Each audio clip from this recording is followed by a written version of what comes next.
So hi everyone, this is episode 6 of the Business of Aspiration, and I have a special pleasure of having Massimiliano. How do you pronounce your last name? Gritti. Gritti. Okay, so he's like based in Geneva, but why do you have Italian name then? Because yes. Basically, father is Italian, mother is Austrian, born and raised in Switzerland. It's a bit Based in London. Okay, great. That's like European. Yeah, so I came across Mana a few months ago through my newsletter, The Sociology of Business. And I'm glad that happened because Mana is the founder of Bombinate, which is this destination where every time I go, I kind of like waste at least half an hour, although they have no women's wear. Bombinate is a platform, if you will, for artisans but also for craftsmen.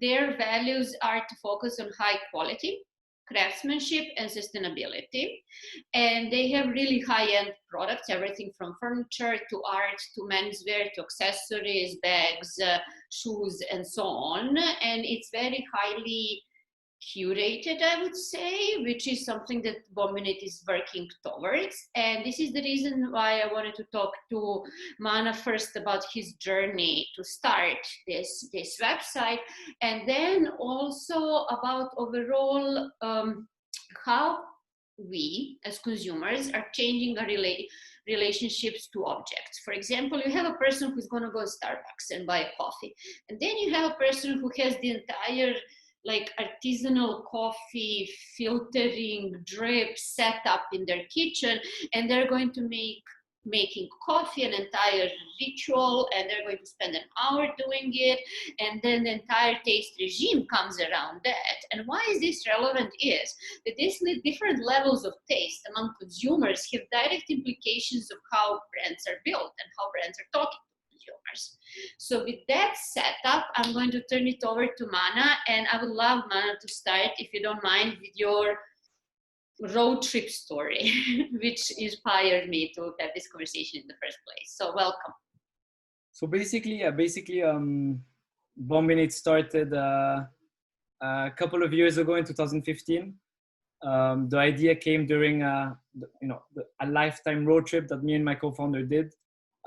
It's called the Mongol Rally, and basically the goal of the rally is that you find some money, you raise some money for charity, you find some sponsors, and basically you find a very small, old, shitty car, put all those stickers on it, and then basically leave from Western Europe all the way to Mongolia through the Silk Road. So that was the summer of 2015. 4 young men in that car over summer, and basically left from Geneva over the Silk Road, across countries such as Iran, Tajikistan, Kyrgyzstan, Kazakhstan, Russia, Mongolia, obviously, Turkey. So basically some of the most beautiful countries of Central Asia, all of that by car. So we would camp next to the road, we would visit markets, we would sleep with local people that would invite us. So it was really a beautiful human adventure. But it was then and there during that big adventure that Elliot, my co-founder, and myself really started talking about the markets that we were seeing, the products that we were touching in those local markets on the Silk Road. And basically one night at the very end of the road trip, when we were so tired, so sleep deprived, just wanted to go home, started talking about what we had seen and what basically quality meant to us as this digitally native generation that was coming to the market, that wanted more out of the products they saw and they had access to. And we realized that there wasn't really a destination that catered to our values, and values that were based on factors such as the quality of the raw materials, the sustainability of a product, the founding story of a brand. And there wasn't anything out there for us. Obviously you had the very generic destinations such as the Amazons of the world, and then the very high-end destinations such as Net-a-Porter, Farfetch, etc., etc. So when we came back from that road trip, we did another road trip in Europe this time, where we set out to actually meet those artisans, those brand founders, And, you know, I think it's important here that we differentiate the word artisan from you know, we're not Etsy in a way where we're not, you know, mom and pop shop, but rather, you know, young, emerging entrepreneurs that are very dynamic, highly ambitious, but that were basically creating their brands based on those same values. Mm-hmm. When we actually met them in Italy, Spain, France, Germany, etc., also in the UK, it was pretty clear that there was a problem of distribution for them. So they had the brand, they could set it up. It was never as easy, obviously, to set up a brand with the tools we have today, right? But distribution was very hard, and connecting with the audience that they cared about and an audience that was looking for them was very hard. So back in 2016, we started building the marketplace. So what would be Bombinate, the marketplace, a destination that would curate brands based on those factors of quality and sustainability. An inventory-free business model that would allow us to focus on storytelling, distribution, connection, and ultimately curation. So that then people like me and Elliot at the time could find a destination that would meet all those criteria. And at the time we had this sentence that said, you know, stop searching, start finding, because the search for quality is so time consuming. It was so hard, right? You had to go in local towns to find that little brand. And that was basically over now, thanks to Bombinate, hopefully. So we launched with 30 brands that trusted us, 30 brand founders that trusted a PDF presentation that we sent them, that we showed them. And that we launched with 30 brands. That attracted a bit of demand. Demand allowed us to go back to the supply and you know, add more brands to the roster, and so on and so forth, while always keeping our curation and standards very high for the brands we would onboard. And here we are today, you know, 2 years later since we launched. Over 200 brands on Bombinate, more than 600 brand founders now, more than 17 countries. So it's a very interesting community that we've built, and also, you know, people with different wants and needs, different levels of ambition, but all of these brands share this unique passion for a well-made piece, supporting local supply chains and using the highest grade materials possible. Right. And then since you have like local supply chains, like, so now we're having everything sort of going back to that localization, because when a big supply chain like that goes in China break down, you're like, what, you know, like all of a sudden it becomes more business savvy. So where are your artists, I know you said about artisans, but where are your makers, let's say that, or craftsmen? That's like almost like this traditional definition of luxury. You know how they moved from those like the Italian factories that are family owned, and even Zegna was family owned, because they still, but they're like now have factories in Spain, or Hermes, they're working very closely with those experts. You sort of want to bring that, but then luxury, to finish the thought, luxury sort of then went to retail experience. So now you have LVMH, like these big palaces of like that are, you know, like hosting arts and like so on. So it sounds like you really want to go back to those roots, and I think that's a great idea. You're just giving them scale, and you're just giving them wide audience, right? Exactly. And I think to us, you know, the quality is very hard to define, and I don't think we are the guardians of that definition. What we're trying to do here is really help those brands come under the same roof, and make sure that to some extent we can work on standardizing some of the same values and factors that they've been working on. And to us, you know, like you said, local supply chains is one of them. The number of people they employ, the carbon footprint that the materials will have on the route to the customer or to the brand is very important to us. But and that maybe comes under this new definition of luxury, potentially for the next decade or so, one that is really underpinned by, like you said, the previous definition of luxury, which the original one, which was basically the alliance of design and craft, which created luxury. And now this and you're obviously really aware about this, but obviously over the last 20 years, you've had really this outsourcing of craft, outsourcing of production, but also the perversion, I would say, of the word luxury. So So we're threading carefully here with that redefinition, but it is our hope, obviously, and our ambition that we can have a part to play in defining the next iteration of the word. Yeah, well, I think that's great, and I think that is nothing wrong with going back to sort of that definition of luxury, where is you know exactly where your clothes were made, you exactly know who made your clothes, and you know how they're made. And because you know those things, you can say, hey, this is your decision making process. And in addition, I have to say that the things that you select for your website have very high aesthetic value. So they're not just like, as you said, Etsy, which is not, again, nothing wrong. It's just different positioning or different identity of that platform. And so how do you see yourself Bombinate fitting in that? I think that consumers these days, we have just like very heightened desire for more aesthetic everyday things, because like even you don't want to buy just you don't want to go to Williams Sonoma and buy something. You want to have like, no, I need this knife because it has this story, it was made in this specific way and it looks like that, and only I and 5 other people have it. So what was your thinking in that sense? I think what we've seen over the years, especially with the rise of the DTC brands, which has really gone into every and any category today, is really you have this push towards storytelling, great design, and I think that stems from just the fact that the more we've consumed, the more we try to put meaning to the objects that surround us, and I think especially today, the standards at which one wants to live their lives are going to be defined by the objects that surround them. And I think a new generation today will want to be surrounded by objects where they can know the story, like you said, they know the materials, they have information and transparency on those products. Mm-hmm. The more we move forward as well, and I think that's going to be interesting to see it play out in the next 10 years, is you had this I am because I shop, right? That's that new consumerism society that came out.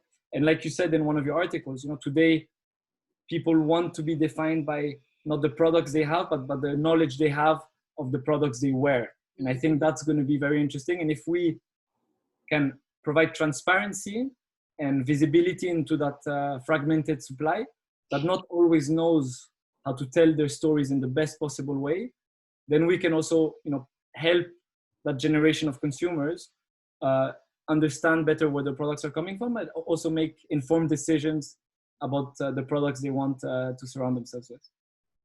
Absolutely. And I think that you're also in a way setting the standard for other brands, because if you're providing a lot of transparency and information, not just like about the footprint, but also about the story that is part of the product. You buy a product for that knowledge, for that story. I think you're going to, like, again, set a standard for other brands that are maybe mass produced to start doing the same, to find some sort of cultural link, because your cultural link is very organic. In a sense, you drove that car over I don't know how many months, and you really met those people, so you kind of like are sensitive for that human side of the story, and you apply to that. So how do you see that other brands, like maybe not replicating that, but like participating in culture, but it needs to be in a believable way, you know what I mean? It's like you walk the walk.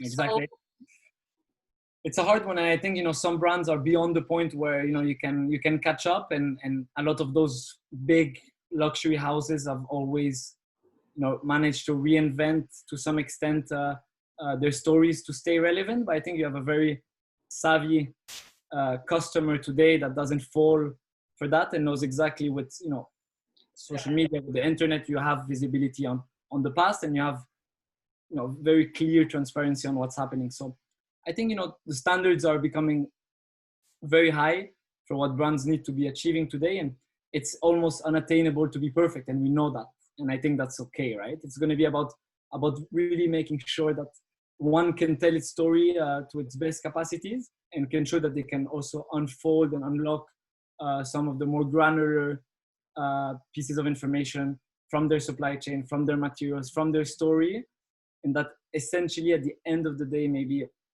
a brand can be very proud of what they represent in a very UI and UX friendly manner.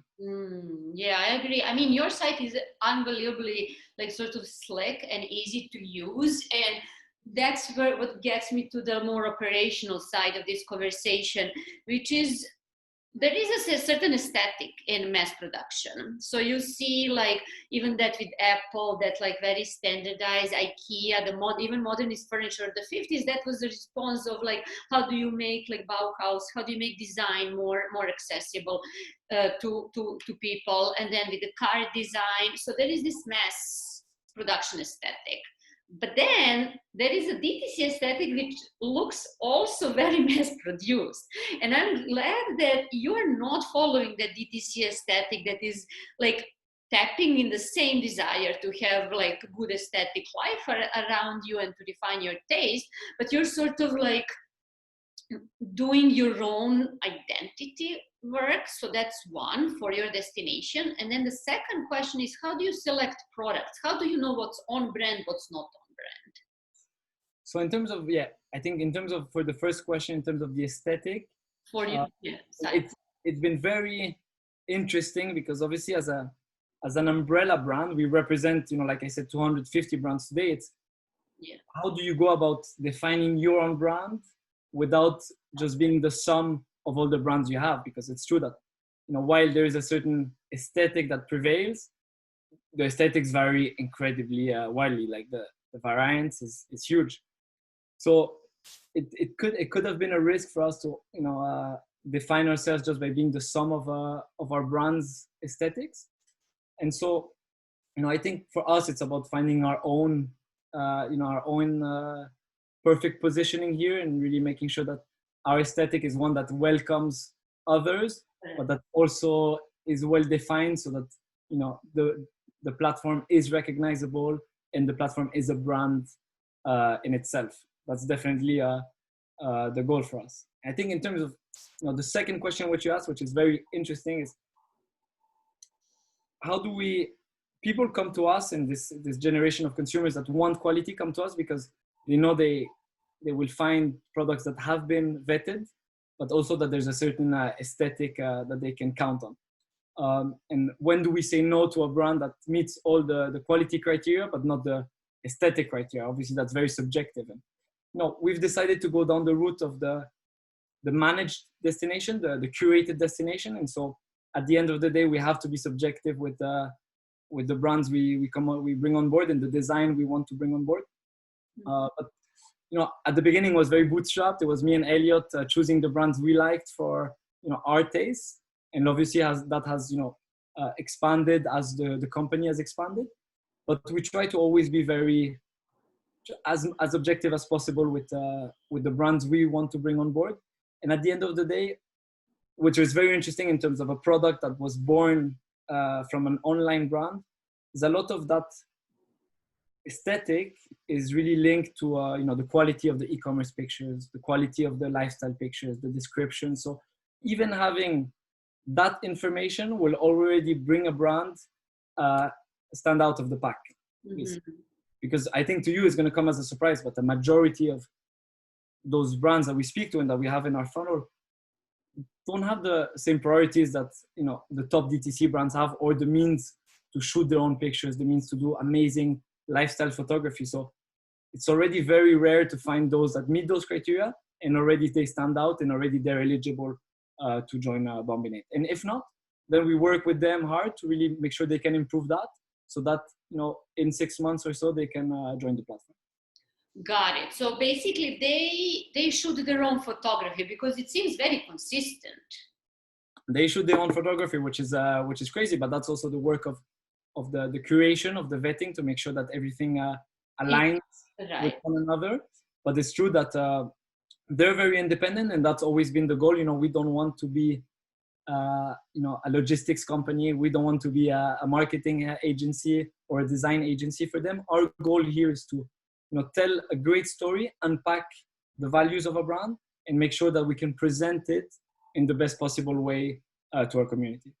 Right. God, I mean that you're doing an amazing job so far of that.